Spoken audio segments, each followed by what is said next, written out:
This morning we are starting a brand new series called Multiply Life Groups. It's going to be a 3-week series this week and the next 2 weeks. Why are we doing that, I hear you ask? Never mind. Small groups have always been part of this church. Life groups have always been part of this church. They're part of our DNA. And they're very different to our gathered services. We tend to think of church as this place, but actually small groups, life groups are where we can really know people and be known. It's where real relationships, it's where discipleship and development and pastoral care really happens. If you like, it's kind of the front line of church life. And this was, I think you may know this already, but this was particularly important, I think, during the pandemic. I don't know if you remember back then. I know we don't really want to think about that time. But that was the point where we couldn't meet like this. And in fact, the connections that we had online through the small groups that we were already part of and that people joined became absolutely essential in terms of places of connection. And so, another story for me, a small group, a life group. It was just a house group when I was growing up in a Baptist church. But the house group was where I was formed as a believer. It was where I spent time with people who invested in me as a teenager, as it happens.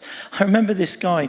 Now, I was always into a bit of music, and there's a wonderful man, he's not alive anymore, who invested in me for a long time. His name was Michael Flowers, and he used to lead worship in the life group. He used to play the guitar, and I would play the piano just in the corner of the room. And I remember one time he said the most encouraging thing to me. He said, listen, when you play the piano, people cry. Okay? People cry when you play the piano. And he said, no, I don't mean like that. I mean because God's presence is there. And I'll never forget that. It was a place where I was encouraged. It was a place where I learned to lead others. Small group was where I grew as a worship leader, where I made tons of mistakes. It's where real life happens. And small groups, life groups, we call them, have always been part of our church. But honestly, we haven't really talked about them very much in the last couple of years. I suppose since coming out of the pandemic, we've had a lot of other things to focus on. But the stats when I looked from July on our database, say that there are roughly about 260 adults who consider themselves to be part of this church. Roughly that number of grown-ups, a whole number of kids and youth as well, but that's separate. But we've got 260 adults on our database. And of that, about 170 of those people are either involved in a life group or on a serving team on a Sunday, right? And the truth is that even if someone is involved in a life group, we don't know whether they go or not. We don't keep that kind of record. We don't tick everybody off like on a register. But we know that many people are involved in life group. Anecdotally, I know lots of people who are part of a life group. I know some people who are kind of attached to a life group, but if they're honest, don't really go that regularly. And I know others who don't go at all for various reasons. Now, this is not about guilt or blame or pointing the finger or judging anybody. That's not what we're here for. Life has changed a lot in the last few years, and it's got more complex for many people since the pandemic. And so I'm not here to sort of wag a finger or tell you should or shouldn't do something, but we do want to explore why and how life groups work in this church. And so if you have been part of a small group, either in this church or in another church or in a previous iteration, I'd love you just to turn to your neighbour and tell them one of the best things that you appreciated about a small group that you were in one time. What was great about that small group? Just turn to your neighbour and have a chat for a minute and tell them what was great about that.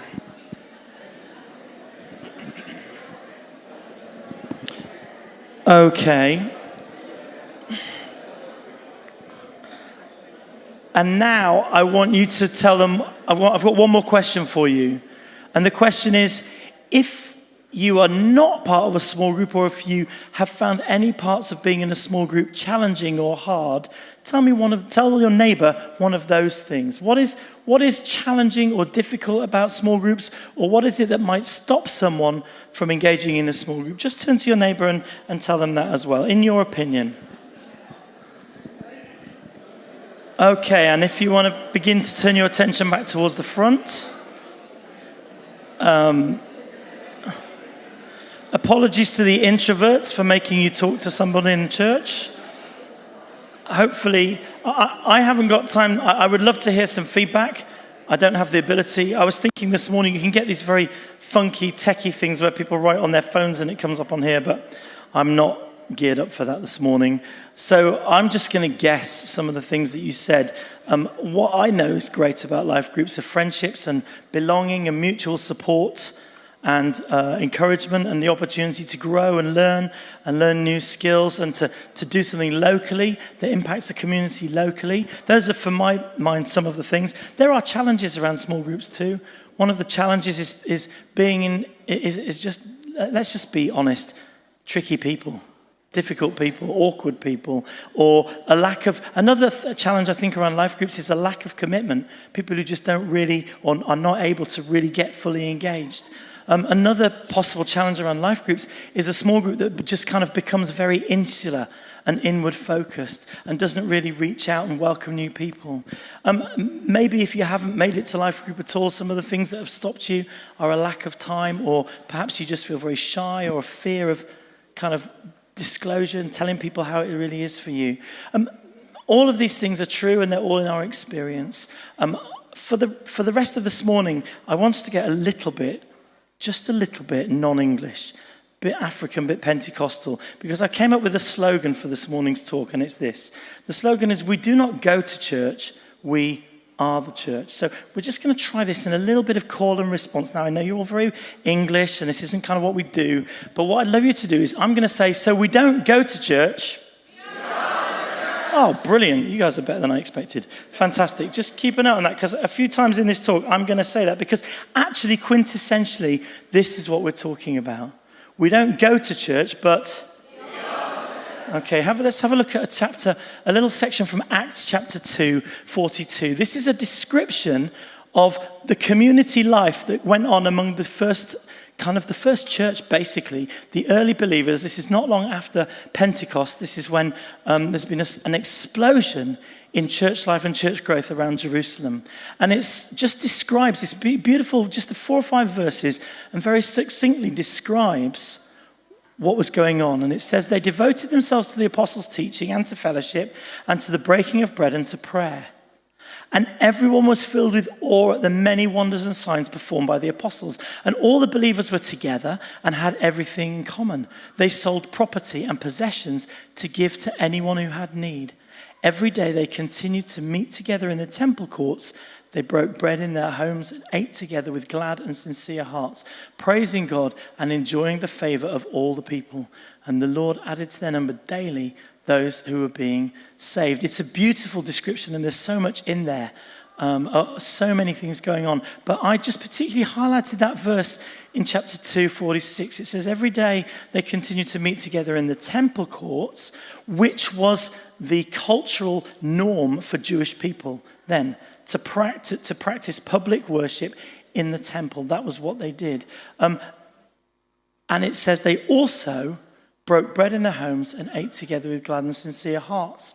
So it's almost like there was the public part of church, and there was the private, or the home part of church, the quieter part of church. And that was in the immediate aftermath of Pentecost. But the truth is that it didn't last long like that, because the Christians in Jerusalem were scattered, because they were persecuted. And so actually meeting together publicly in the temple courts became very difficult. And by the time we get to Paul's letters, and Paul is writing to churches, the churches are not meeting in public. They're meeting in people's homes. Now, large church and small church both have their place. I think that's true. But I think we have to be careful, because it's so easy for us, particularly with our Western cultural mindset, to get into the idea that church is when we gather in the big group for a service. Now, I love this, don't get me wrong, no criticism, but our language doesn't help, does it? Are you going to church? What's happening at church? Who's going to be at church? What did you do at church? We refer to church as this Sunday service. And in our culture, most of the conversation around church and churches tends to be focused around this larger gathering. And if I'm honest, out there in the media, it tends to be focused around the people who are up the front as well, which is a real shame. Big churches tend to have the ability to produce a lot of media content that goes out on the internet and goes way beyond the congregation that's part of that church and gets them a lot of attention, worship, great teaching. It's usually really good. It's usually worth a watch. But there is a danger in that, and the danger is that our focus on church goes on to the big churches and the big production and the well-known and highly gifted leaders. And of course, that's where the media tends to focus as well. And so any story that you hear about church tends to involve a larger church and a larger church leader, and then it becomes this huge story when things go wrong. You don't need me to rehearse some of the recent media stuff that's gone on there. It's a tragedy. But even if things don't go wrong, even if it's healthy, I do wonder sometimes if this focus on big church, this focus on the mega church, the out there stuff, can kind of have the effect of making us dissatisfied with what we have, with the church that we're part of, with the leaders that God has given us, the people that God has put us with, and the impact that we're having locally. And whilst the media would suggest that Western church is about mega churches and mega gifted leaders, the reality is very different. The reality in our society is that there are hundreds and thousands of smaller, quieter, faithful, fruitful, humble churches just getting on with the business of worshipping and growing and impacting their communities. And they tend not to get noticed. They tend to be out of the spotlight. And we don't really get to hear about them. But the truth is that's what church is about. Because remember what I said, we do not go to church. Oh, you're getting into it. I'm so happy. Now, don't get me wrong. There's a buzz when we gather in a room like this. Certainly for people like me, if you're an extrovert and you like people, you like to be around a bunch of people. That's great. There's no problem with that. There's an energy. There's a sense of momentum. Faith builds and expectation builds and grows and lifts as we worship together, just like we have done this morning. When we get together, we have the resources, we pool our resources, and we can run fantastic groups for our children and young people and help them. And look at them, they're all out there now, hanging out and making a noise. I love it when they make a noise. Reminds me of home. By contrast, small groups can often seem a little bit ordinary, quite mundane, a bit run-of-the-mill, and quite down to earth. And just to use a word that you might not appreciate, they just don't seem very sexy, do they? Okay? And yet small groups and the kind of relationships and the kind of community that they can facilitate have always been fundamental to Christian growth and church life. And in fact, the truth is that small groups is how church started. Church started with small groups. This church started with small groups. The Vineyard movement started with small groups. The New Testament church started with small groups. Small groups are how church started. Now, I want to do 3 things this morning very briefly. This is an introduction to the series. I want to just remind us for a minute about the multiply theme that we've been looking at all year, because this series is called Multiply Small Groups. It's not just called About Small Groups. Okay, so I want to remind us of that. I want to look briefly at where we find small groups in the Bible and why it is that they're important to us. And then I want to just take a little bit of time to talk about leaders and small group leaders and how we get there. And that will kind of introduce this series for the rest of the year. So a quick reminder about why it is that we are using the word multiply throughout pretty much every sermon series that we've been doing this year. Last year, we felt like God told us that our word for the year was renew. It was about renewal. This year, when we prayed and we asked God, what is it that you want to say? What is it that you want to do? What are you doing in the life of our church? We felt as if the Lord said multiply, multiplication and growth. Why? Because multiplication and growth is part of our original design as humans. It's part of our DNA as humans. It's part of our DNA as a church. It's part of the DNA of Winchester Vineyard. Multiplication is a principle that we find throughout the whole of the Bible. Now, I don't have time to share that now, but I did on the 29th of January this year. So if you weren't here then, or you missed that talk, you'd like a reminder, go onto YouTube and have a look. End of January, multiplication. All of the sort of taking through the whole Bible about where we find multiplication. Multiplication is important to God. And another way of describing that is to use the word fruitfulness. Jesus said, "This is to my Father's glory, that you bear much fruit, showing yourselves to be my disciples." When Jesus looks out at his church and he looks at his followers, he is looking for certain qualities. Now, he's looking for faithfulness. He's looking for people who will stick with it, but he's also looking for fruitfulness. What do I mean by fruitfulness? I mean producing healthy growth. We're called to be fruitful as followers of Jesus. We can expect that if we have the Holy Spirit coming in, the stuff coming out is good and healthy. What does that look like? For me, fruitfulness as a disciple of Jesus looks like three things. It looks like being with Jesus. It looks like becoming like Jesus.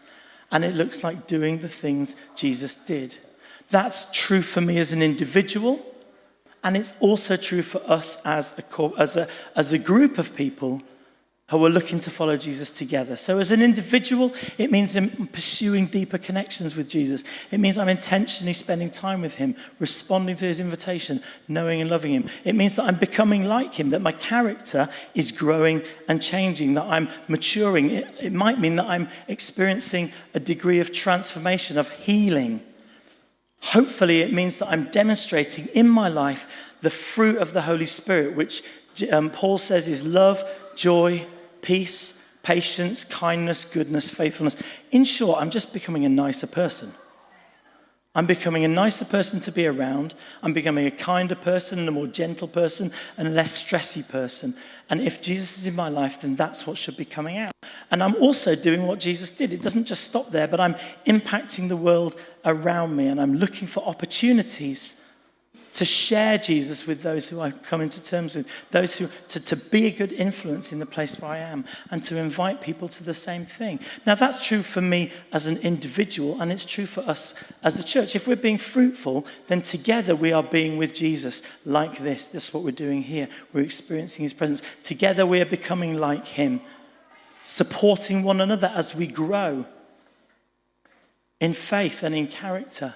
I've heard some incredible stories from the Changes That Heal courses that have been running over the last year or two. I've heard about people who are really struggling with stuff in their lives and yet have been able to be part of a group that has supported one another to really grow and change. I just want to say this to you. If you know that you've got stuff to deal with, this is a great place to deal with it. The body of Christ, the community of believers, is a wonderful place to come as you are, meet with Jesus and support one another as we go to grow together, as we walk in reality and hope. And together we're doing what Jesus did. We're making a difference in the world. We're growing in his gifts. We are scattered servants, trusted rulers who carry the presence of God.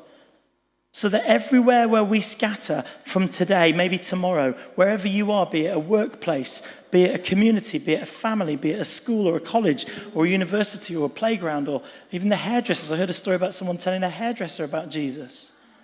All of those places should be different because we're there. That's what fruitfulness looks like. And we are looking to multiply fruitfulness in our lives and in the church. Remember, we don't go to church. Oh, you guys are getting it. That's great. And so our Multiply series has covered a lot of topics so far. But it's mostly been around faith and around character. We've talked about resilience and generosity. We've talked about surrender. And then we've talked about faith and we've talked about the kingdom of God. These are character and heart issues and biblical understandings. And the feedback I've heard from many of the small group leaders is the Kingdom of God series was so good. It was so, for some people, so revolutionary, such a great reminder of what we're about and why we're here, that it feels like we're just starting on that. And so basically for the rest of the year, we're going to work out how to work that out practically. That's what we're doing, and that's why we're looking at life groups. So thinking about life groups for a minute and thinking about small groups in the Bible. As I said, we don't normally think about home and church as the same place. We think about them as separate places. You know, our cultural lens for church looks like gathering on a Sunday and then going back to our separate homes afterwards. And maybe from time to time we might have lunch with some friends or we might gather a couple of people around us. So we kind of come together and then we go and we scatter. The Bible's culture for church, the Bible's cultural lens is very different. And it's all the stuff that we're reading when we read our Bible, it starts and ends in meeting in people's homes. And I've got 4 ideas to share with you about this. And one of them is about house churches. Here are 3 quotes from different letters that Paul wrote to the believers. One was in Corinthians, one was to the believers in Colossians, and one to one of his leaders called Philemon. And in each circumstance, Paul is sending greetings. And he says, Aquila and Priscilla greet you warmly in the Lord, he says to the Corinthians, and so does the church that meets at their house.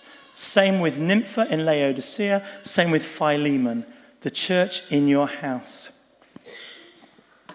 The church was the church that met in their house. And the word that we translate as church in the New Testament, the Greek word is ecclesia. It's a word with Greek origins. You'll recognize the word. We get the ecclesiastical. That's where it comes from. But actually, this word ecclesia doesn't have religious origins or connotations to start with. It just literally means called out. It means a gathering. It actually means a gathering of citizens, an assembly of people coming together. It just means a gathering. It's not specifically a gathering of any particular size. It's just a gathering. And so when Paul uses this phrase, the gathering, he could be talking about a group of 5 people, or he could be talking about 20 groups of 20 people. When Paul says to the church in Rome, he's not talking about some grand building where they're all meeting in public, because it didn't work like that. He's talking to a small group, and then another small group, and then another small group, to networks of small groups. Let me give you another idea, the idea of household. Oh, I've done that. Jesus says, where 2 or 3 are gathered in my name, there I am with them. So ecclesia means the gathering of God's people, be it in a small group or a large group. Let's also look at this word household. There's a story in Acts where Paul and Silas are in prison, and there is an earthquake, and they potentially can escape, and they don't escape. And because they don't escape, they preach to the jailer who's about to commit suicide because he thinks that he's messed up his job. And Paul says to him, believe in the Lord Jesus and you'll be saved, you and your household. Then they spoke to the word of the Lord to him and to all the others in his house.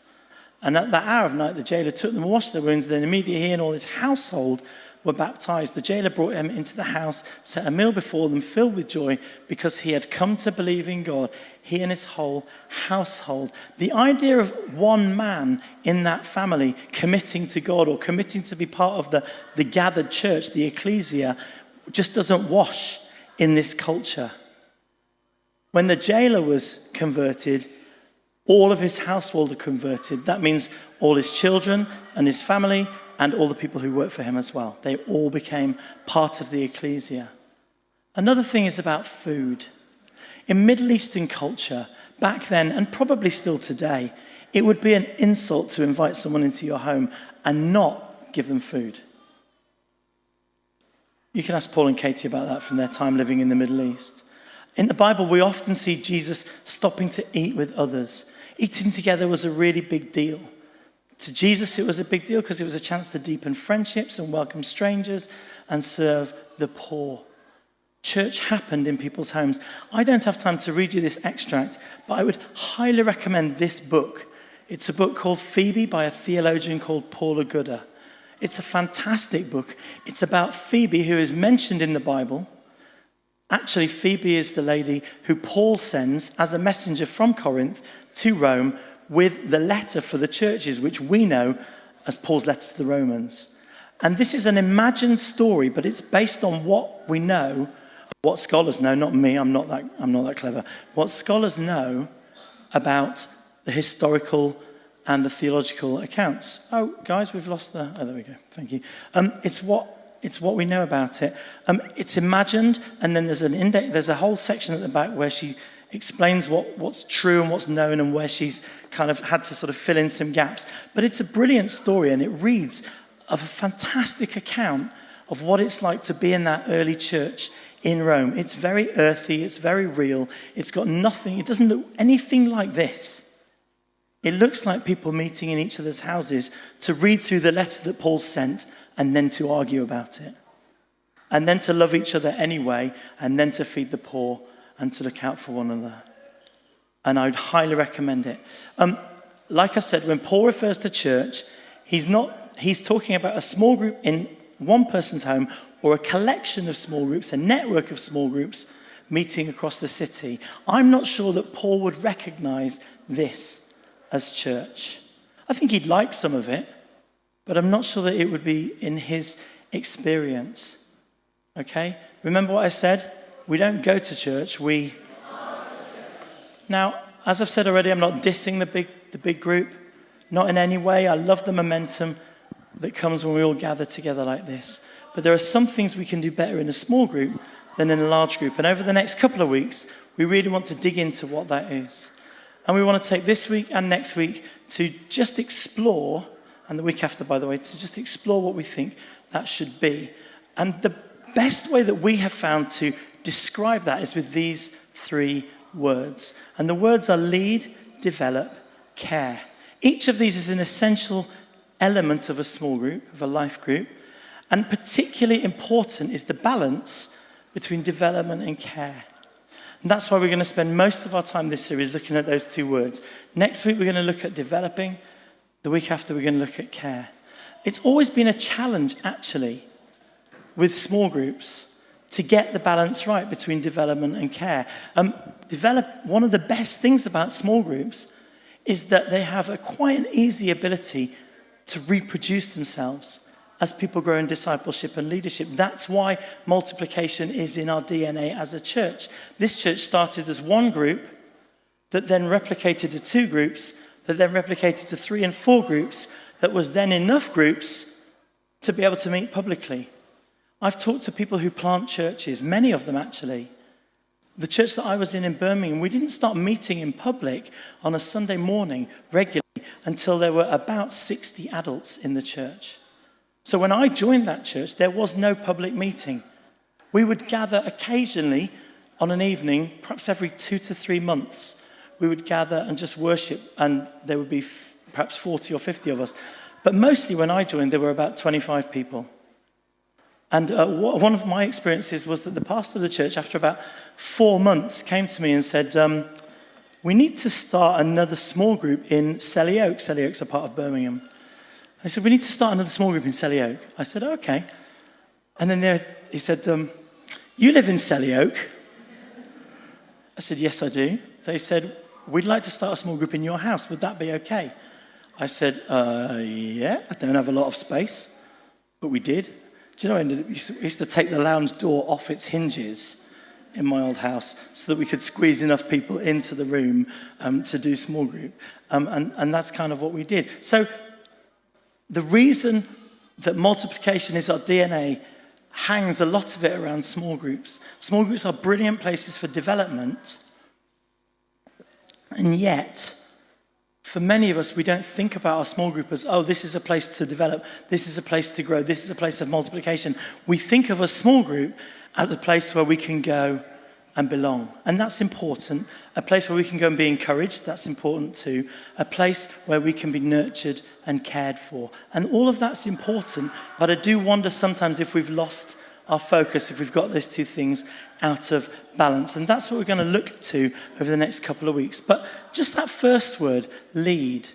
I just want to speak for about 5 more minutes around leadership as it relates to life groups. Now, you've heard me say this before, and there's plenty I could say about leadership. I actually have a whole series planned on leadership. I was going to do it before my operation got called and I went into hospital. It'll come later this term. Leadership in the world and leadership in the church. And so this is really just skimming the surface. But the Bible's very clear about qualifications of leaders. And there's a passage in Timothy, 1 Timothy chapter 3, and I've just taken the words in there and I've made a list of them. And it says that to desire to be a leader or an overseer is a brilliant thing. And this is the kind of people that we're looking for, that God is looking for, and that we should be looking for as we appoint leaders in the church. And then there's a list that they should be above reproach, faithful to their spouse, temperate, self-controlled, respectable, hospitable, able to teach, not given to drunkenness, not violent but gentle, not quarrelsome, not a lover of money. They must manage their family well, not be a recent convert, and have a good reputation with outsiders. In short, Superman. I'm just teasing. Paul is not looking for people who can dazzle on stage. He's not looking for people who can demonstrate physical prowess, thank goodness, or people who can make shed loads of money. All of that stuff's important, but Paul is looking for, and we are looking for, people who are people of character. Humble, mature, honest, godly, faithful people.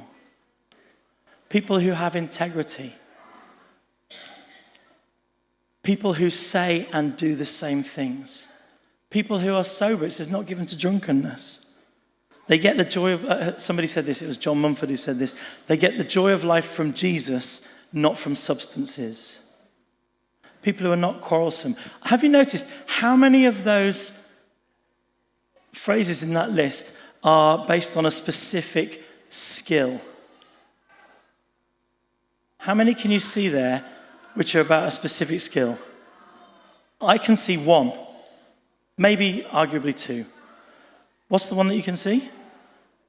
Able to teach. So they do need to have some skills to be able to teach, but can you see how overwhelmingly appointing and choosing leaders is about character? This is about the character and the kind of people we are. And interestingly, the whole passage is bookended by this thing. The first phrase is they need to be above reproach, and the last phrase is they need to have a good reputation with outsiders. So in other words, there is an underlying assumption that leaders are open to scrutiny, and that it is okay for people to come and look at their lives and say either yes, they're living up to that, or no, they're not. When you are a leader, you are opening yourself up to people questioning and asking questions and looking at your life and scrutinizing and saying, are they above reproach? Do they have a good reputation? You couldn't find these other things out unless you were prepared to go and ask the questions. Leaders an open book. So on that basis, and to be fair, this list is mainly talking about leaders of churches and leaders of beyond churches, but the principle is the same. And so for me, just 4 quick things. Life group leaders. For me, life group leaders are first and foremost disciples. They're people who've been walking with Jesus for a while, and you can tell that by the way they live their lives. You can see that character in their lives. They're people who spend time with Jesus and do the things he did. They're disciples. They're not perfect or sinless, but they are people who are working on their relationship with God in an ongoing way. Secondly, life group leaders are role models. Paul says, you can follow me as I follow the example of Jesus. In other words, Paul says it's okay for leaders to say, you can follow my example. They're not chosen as life group leaders because they're amazing preachers or they're phenomenal teachers, although they might be. They're not chosen because they have a massive in-depth Bible knowledge and can quote you every verse, although they might be able to do that. They're chosen because they're people who have a faith worth copying, who have a life worth observing. Life group leaders are disciples, they're role models. Life group leaders are open-hearted. They are happy to share their lives and their homes and their hearts with other people. So by nature, you must be easy to get along with. You must be interested in what's going on with people. And you must be hospitable and just happy to be around people. And implied in that, I think, is that life group leaders are emotionally healthy. They're dealing with their emotions, and you know where you are with them. They're not people who are suddenly likely to get cross with you for no reason, or suddenly likely to fall out or whatever. All of us have our moments, we know that, but they are people who have a degree of emotional health. And then lastly, life group leaders are facilitators. They're people who can gather others into a space. They're people who can draw out others' contribution. They're not going to hog the limelight and take the conversation and always tell stories about themselves and always give their own wisdom.